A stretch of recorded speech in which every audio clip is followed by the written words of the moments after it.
Bismillahirrahmanirrahim. Selamat datang rekan-rekan belajar NLP online di modul ke-6 komunikasi efektif. Perkenalkan sebagai rekan belajar Anda, saya Andrehan Indio, Director of Operation Indonesia NLP Society, seorang professional trainer dan juga life coach. Berikut adalah beberapa sertifikasi coaching saya. Dan kita langsung mulai saja rekan-rekan sekalian.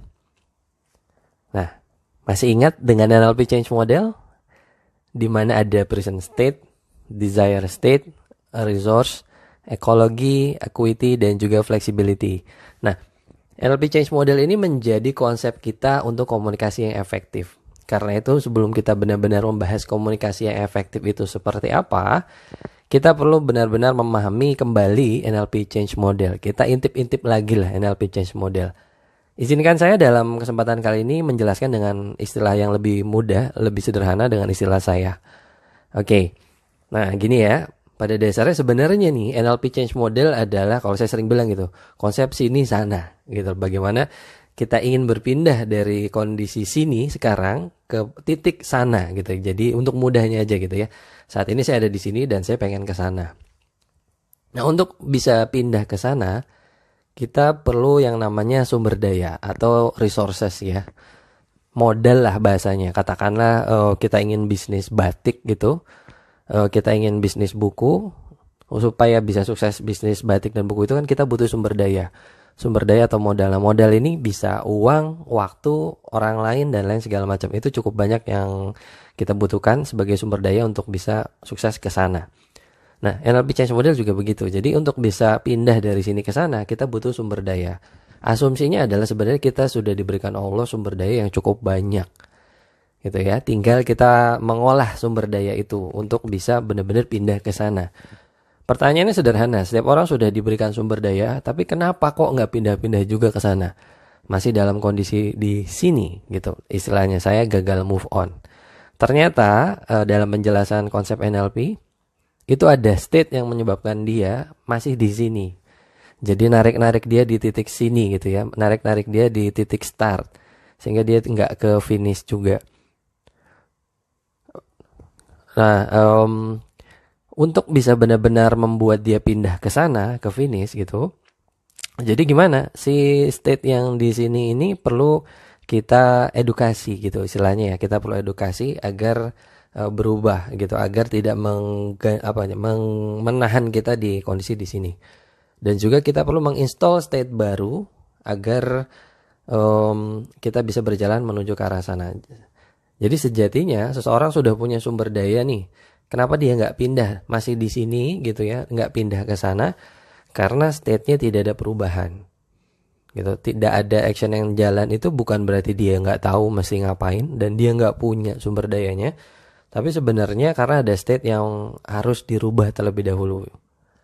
Nah, karena itu perubahan sejatinya adalah sebenarnya perubahan state, setiap perubahan gitu. Untuk sini ke sana itu perlu state sini dan juga perlu state sana. Nah, ini saya gambarkan seperti ini. Oke. Saya ulang secara sederhana ya. Jadi kenapa kita mau pindah ke sana, sudah punya sumber daya tapi nggak pindah-pindah? Karena ada state yang menahan. Karena itu kita perlu mengedukasi ulang state yang menahan kita. Dan kita perlu menanam state yang baru agar kita pindah ke sana. Untuk bisa menanam state ini gitu ya dan sukses pindah dari sini ke sana, ada faktor-faktor lain yang perlu diperhatikan, yaitu adalah ekologi, equity, dan juga flexibility. Nah, ini sudah banyak dibahas di NLP Change Model. Saya tidak terlalu banyak membahas tentang ekologi, equity, dan flexibility. Hanya saja yang ingin saya terangkan, komunikasi efektif diambil dari konsep ini. Nah, itu yang saya ingin terangkan ya. Maksudnya gimana? Kita lihat. Jadi communication model supaya komunikasinya efektif itu juga sama konsepnya. Yuk langsung aja saya jelaskan. Jadi kondisi dia sekarang dan kondisi yang kita inginkan dari orang tersebut. Kita kan berkomunikasi karena kita ada sesuatu yang kita ingin capai terhadap orang tersebut. Nah, dia kondisinya saat ini belum mencapai itu gitu, sehingga kita perlu berkomunikasi dengan dia. Contoh misalkan dengan anak. Saya ingin anak saya supaya bisa cepat gitu pas pagi langsung bangun mengerjakan PR-nya gitu, karena saya pengen ngerjain tugas juga nanti siangnya. Nah, kondisinya sekarang nggak kayak gitu. Kondisinya sekarang ternyata dia masih bisa belum bangun pagi. Jadi ada kondisi sekarang dan ada kondisi yang kita inginkan. Karena kondisinya masih kayak sekarang nih, belum yang kita inginkan, kita perlu komunikasi sama dia. Akhirnya kita berkomunikasi sama dia. Gitu. Dan perlu kita yakini sebenarnya sumber daya buat dia berubah menuju yang kita inginkan itu ada. Nah, kenapa dia sudah punya sumber daya tapi belum berubah-ubah juga? Sama kayak yang tadi ya. Orang pengen ke sini, pengen ke sana dari sini. Kenapa nggak ke sana-sana juga? Karena ternyata ada state-nya. Nah, ini yang jarang diperhatikan. Jadi si orang yang sedang kita ajak berkomunikasi itu, kenapa dia masih di titik sekarang, belum kepada kondisi yang kita inginkan? Karena ada sebuah state yang menahannya. Dan kita perlu bagaimana jadinya? Ya kita perlu membangun state yang kita inginkan. Tadi ya, mengedukasi ulang state yang menahannya dan membangun state yang diinginkan. Dengan teknik komunikasi kita. Sejatinya kan kita juga seperti itu ya, awalnya dalam sekolah ketika kita belum memahami sesuatu dari kondisi sekarang dan kondisi yang diinginkan oleh pengajar gitu. Itu sebenarnya ada state-state yang menahan kita sehingga kita masih di kondisi sekarang. Oke, nah untuk bisa menjalankan apa yang kita inginkan lewat komunikasi kita itu dibutuhkan juga elemen-elemen yang lain, yaitu adalah ekologi, equity, dan juga flexibility. Oke, so sebenarnya communication model yang akan kita bahas sebagai konsep komunikasi efektif itu diambil dari NLP Change Model. Kurang lebih kayak gini gambarannya ya. Jadi dari titik sekarang, kita ingin orang melakukan apa yang kita inginkan. Walaupun kita tidak bisa memastikan ya, area kita bukan hasil, tapi area kita adalah usaha. Karena itu sebenarnya komunikasi efektif, nah ini kita perlu bahas. Komunikasi efektif itu apa? Nah, oke. Komunikasi efektif atau esensi dari komunikasi itu adalah mengajak orang lain bergeser dari kondisi dia sekarang kepada kondisi yang diinginkan. Atau kalau dalam NLP Change Model, sini sana gitu ya. Sini itu kondisi sekarang, sana kondisi yang diinginkan. Dalam bahasa NLP-nya, desire state dan present state. Kebalik ya. Present state dan desire state. Nah, kembali saya ulang bahwasanya esensi dari komunikasi adalah ini. Mengajak orang bergeser dari kondisi sekarang menuju kondisi yang diinginkan. Ini perlu kita garis bawahi terlebih dahulu. Karena banyak orang yang berpikir komunikasi itu apa? Komunikasi itu adalah menyampaikan pesan. Iya, memang kita menyampaikan pesan, tapi tidak hanya sekedar menyampaikan, karena ada tujuannya. Tujuannya adalah apa? Mengajak orang lain bergeser dari kondisi sekarang pada kondisi yang diinginkan. Karena banyak yang gagal paham mengenai tujuan ini, alhasil komunikasinya jadi nggak efektif. Contoh ya, lah saya udah bilang kok sama dia tuh harus bangun lebih pagi misalkan gitu ya. Saya udah ngomong sampai berbusa mulut, tapi dia masih nggak bangun pagi juga.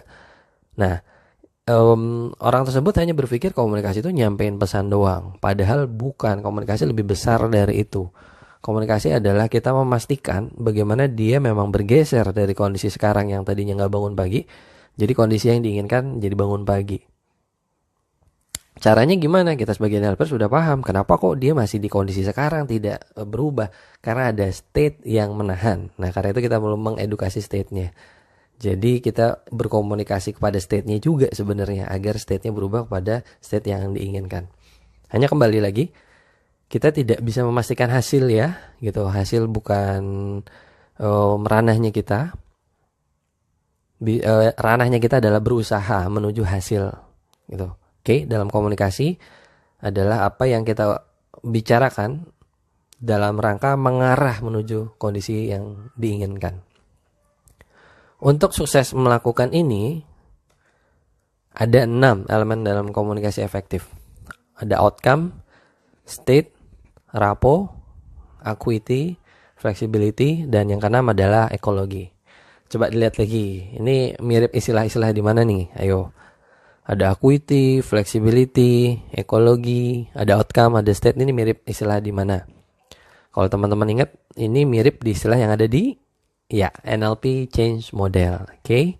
Loh kok mirip sih? Ya, karena memang kita ngambil dari situ. Tadi udah ingat ya di awal, bahwasanya konsep komunikasi efektif kita itu ya kita ambil dari konsep Change Modelnya NLP. Nah, elemennya apa saja supaya seseorang itu bisa bergeser dari kondisi sekarang pada kondisi yang diinginkan. Yang pertama adalah outcome.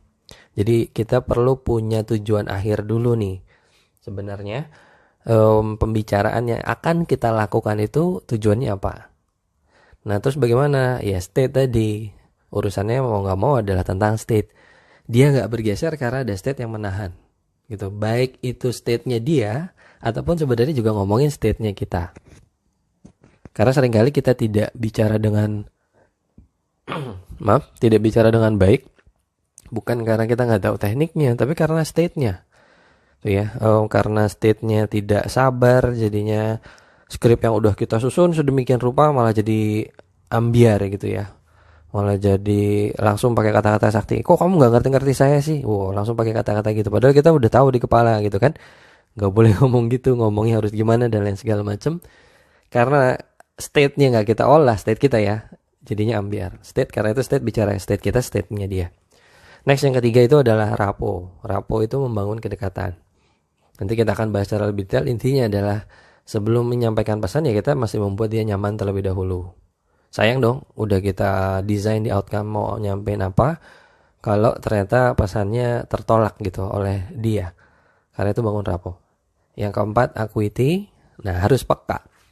Masalah dalam komunikasi yang terbesar adalah kita tidak peka terhadap kawan bicara kita. Kita malah asik sendiri dengan keinginan kita gitu. Kita tidak memperhatikan tanda-tanda yang ditunjukkan oleh dirinya dia secara nonverbal ataupun secara verbal. Nonverbal itu ya bahasa tubuh.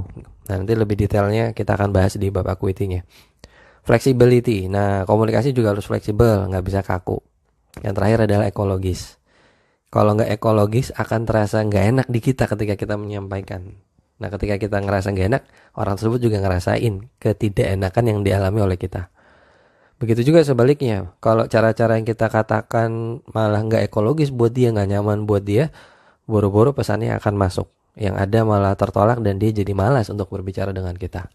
Kurang lebih ini adalah 6 elemen komunikasi efektif yang akan kita bedah setelah ini.